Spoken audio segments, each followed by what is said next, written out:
Jesús Noyola, de la Gustavo Madero, tiene 62 años. Gracias.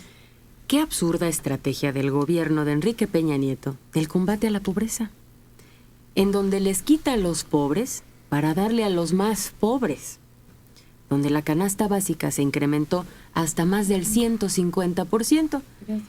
Y ahora con el aumento a la leche liconza, les dio otra puñalada a todas esas personas que apenas si les alcanza para lo más básico.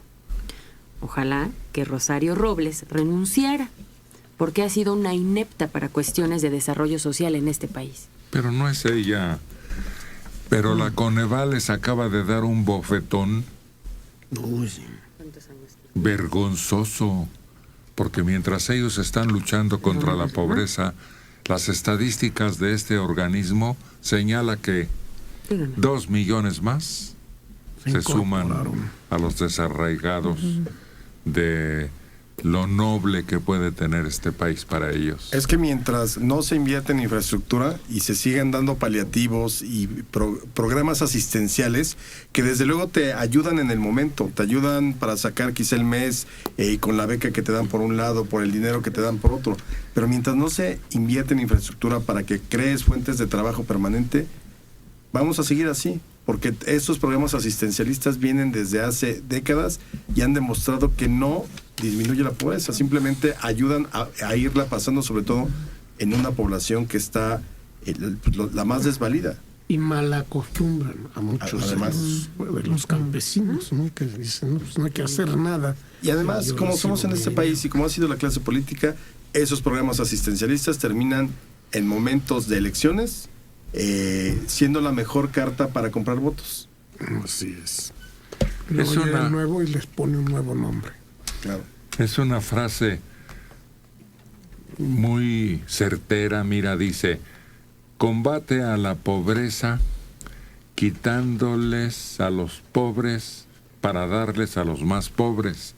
Efectivamente, todo le sale más caro al que medianamente vive bien.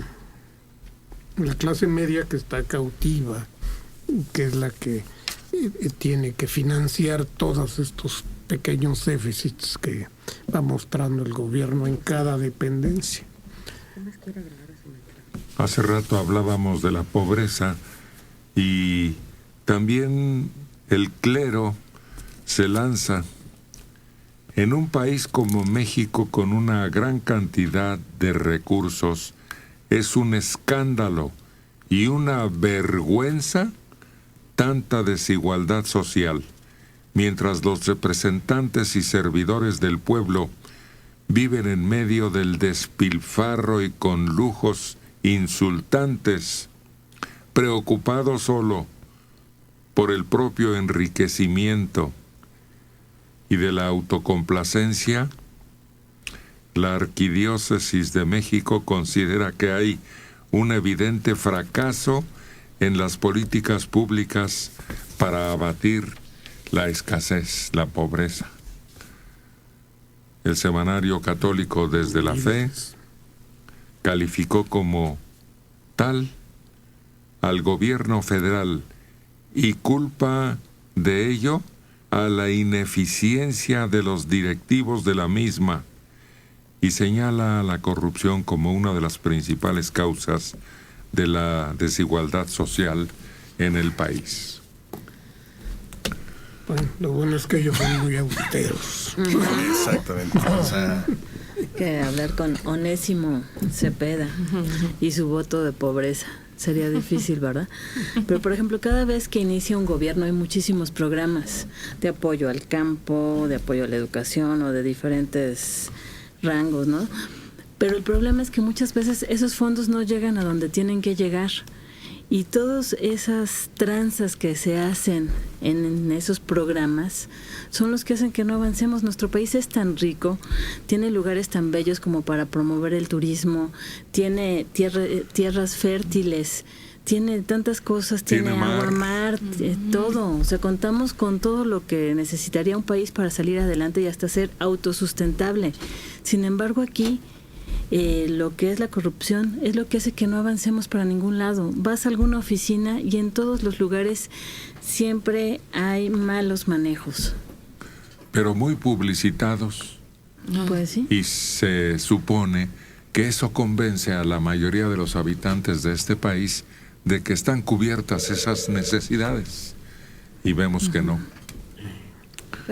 Ese organismo del que hablábamos hace un momento, Buenos días, ¿quién habla? que analiza a fondo Buenos días, Radio Central. realmente ¿Quién habla? lo que está ocurriendo, los desdice. ¿Cuántos años, Víctor Manuel? Ahora que estaba viendo ¿Qué edad? en internet este video del panista que ya de plano cínicamente está recibiendo sus fajotes de dinero y hasta dice, oye, Dígame. yo creo que voy a necesitar una maleta más grande porque esto no me va a caber en la cartera. Esa clase de cosas que vemos y que no pasa nada. A ese nivel de corrupción llegamos en el país.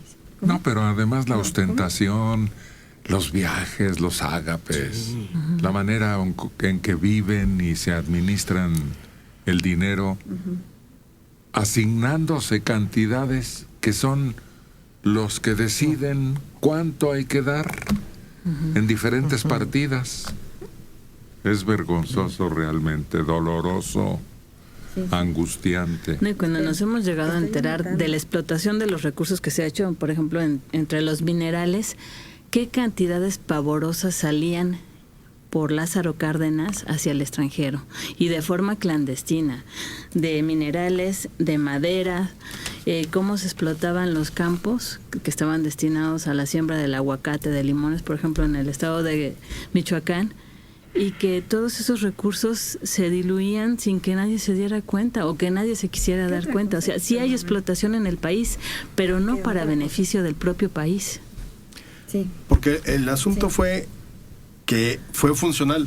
Es decir, durante muchos años, mientras solo tenías un sistema de partido único, porque prácticamente era el partido oficial, el priismo de la segunda mitad del siglo XX, mientras estuvo ahí funcionó perfecto porque todos llegabas a acuerdos fuera de la ley.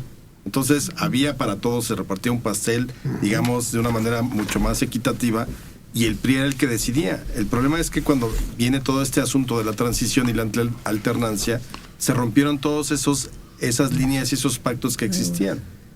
Lo mismo sucede con la delincuencia y el crimen organizado. No quiere decir que a partir del 2000, con la alternancia, empezó esta escalada de violencia o que surgió de pronto el crimen organizado. Ya existía. Lo que pasa es que estaba controlado por este tipo de acuerdos debajo del agua, prebendas, moches y todo que se hacía al amparo de la ley. Yo creo que tenemos que atravesar como para limpiar las pústulas, como se diría. Todo este periodo teníamos que atravesarlo, creo yo. No había manera de evitarlo. Había manera quizá de enfrentarlo de otro modo. Creo que es ahí donde ha fallado las últimas administraciones, las dos del PAN y lo que va de esta. La más vergonzosa muestra se dio en Lázaro Cárdenas, en donde tuvieron que sacar a la totalidad de la gente que trabajaba en la administración aduanal. Absolutamente. Todos, para afuera. Todos absolutamente. Y el ejército se hizo cargo. Es increíble. Lo de Iguala y el gobierno del Estado también habla de cómo tejes-manejes políticos fueron los que colocaron a esos hombres ahí que tanto daño hicieron. 75 años, Víctor Manuel Toledo Pérez, de Jalalpa. Acaban de decir que nuestros gobernantes están en pleno enriquecimiento. ¿Es cierto? Qué curioso. Enriquecimiento, está bien.